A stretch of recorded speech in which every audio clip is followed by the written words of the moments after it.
Hello friends, இன்னைக்கு நம்ம fry pan தமிழ்ல காலையில டிஃபனுக்கு பஞ்சை விட சாஃப்டா வாயில வச்ச உடனே அப்படியே கரையிற மாதிரி ஒரு நாகூர் ஸ்பெஷல் பஞ்சாப்பம் எப்படி பண்றதுன்னு பார்க்க போறோம். வழக்கமா செய்யற ஆப்பம் மாதிரி இல்லாம இதுக்குன்னு ஒரு தனி ருசி இருக்குங்க. வாங்க வீடியோக்குள்ள போலாம். முதல்ல ஆப்பத்துக்கு மாவு ரெடி பண்ணிப்போம். ஒரு பாத்திரத்துல 2 கப் பச்சரிசி, கூடவே நம்ம ஆப்பத்துக்கு பக்கா சாஃப்ட்னஸ் கொடுக்கறதுக்காக 2 டேபிள் ஸ்பூன் உளுந்து சேர்த்து நல்லா கழுவி ஒரு 4 மணி நேரம் ஊற வச்சிருங்க. அரிசியும் உளுந்தும் நல்லா குண்டா ஊறி வரட்டும் மக்களே.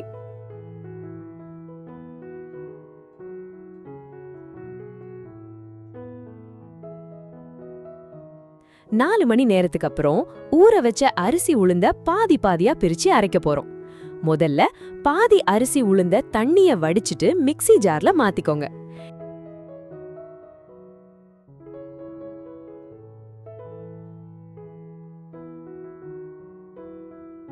இப்போதான் நாகூர் ஆப்பத்தோட மெயின் சீக்ரெட்டே உள்ள வரப்போகுது. இது கூடவே 1/2 கப் தேங்காய் துருவல், அப்புறம் நம்ம வீட்ல வடிச்ச சாதத்துல இருந்து 1/4 கப் வேக வைத்த அரிசி சாதம் சேர்த்துக்கோங்க. இப்போ இத அரைக்க 1.25 கப் தண்ணீர் ஊத்தி நல்லா நைஸா வெண்ணெய் மாதிரி அரைச்சு ஒரு பெரிய பாத்திரத்துல மாத்திக்கோங்க.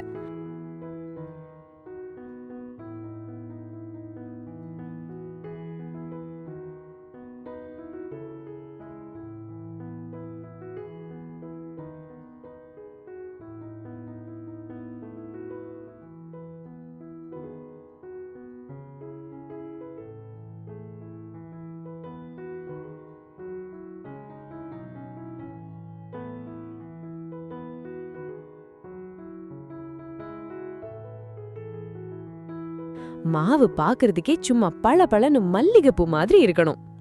இப்போ மிக்ஸி ஜார்ல மீதி இருக்கிற அரிசி உளுந்த தண்ணிய வடிச்சிட்டு உள்ள போடுங்க. இது கூடவே இன்னும் ஒரு 1/4 கப் வேக வைத்த அரிசி சாதம், அப்புறம் 3/4 கப் தண்ணீர் ஊத்திக்கோங்க.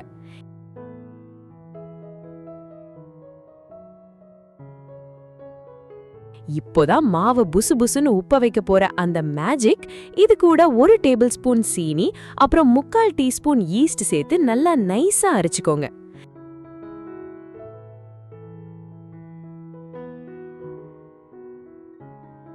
இப்போ அரைச்ச இந்த 2வது மாவையும் ஏற்கனவே அரைச்சு வச்ச மாவோட சேர்த்து நல்லா ஒண்ணா கலந்துக்கோங்க.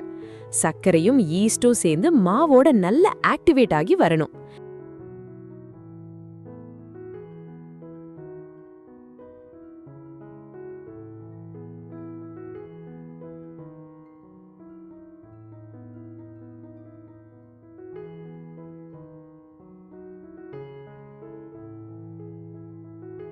இப்போ இத அப்படியே மூடி வச்சு ஒரு 4ல இருந்து 5 மணி நேரம் டிஸ்டர்ப் பண்ணாம விட்டுருங்க.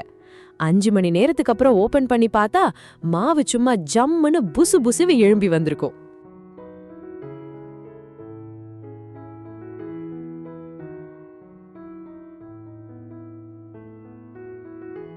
இப்படி புசு புசுன்னு வந்த மாவோட இப்போ தேவையான அளவு உப்பு சேர்த்து மெதுவா நல்லா கலந்து விடுங்க.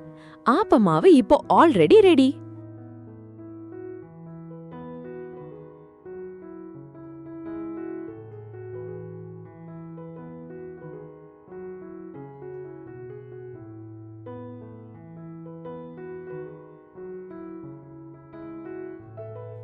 இப்போதான் நம்ம ட்விஸ்ட். வழக்கமான ஆப்பச்சட்டிக்கு இன்னைக்கு லீவ் விட்டுடலாம். உங்க வீட்ல இருக்கிற குட்டி குட்டி கிண்ணங்களை எடுத்துக்கோங்க. அதுல தேவையான அளவு ஆயில் தடவி நம்ம புசு புசு ஆப்பமாவை 3/4 கிண்ணத்தளவுக்கு ஊத்துங்க. முழுசா ஊத்திடாதீங்க, வெந்து வரும்போது அப்புறம் கிண்ணத்தை விட்டு வெளியே குதிச்சிடும்.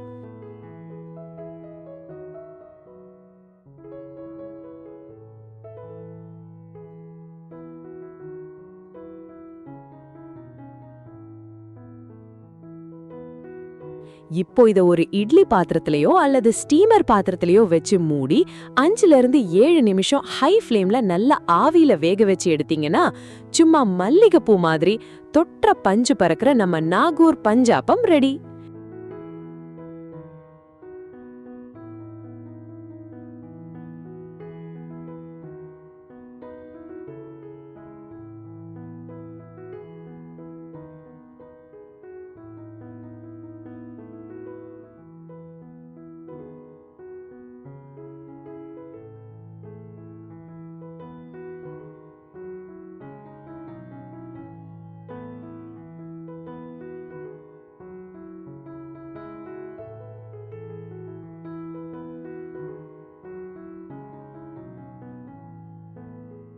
கிண்ணத்திலிருந்து எடுக்கும் போதே சும்மா குஷன் மாதிரி கழண்டு வரும் பாருங்க. அவ்வளவுதான் மக்களே, சுட சுட நாகூர் ஸ்பெஷல் பஞ்சாப்பம் தயார்.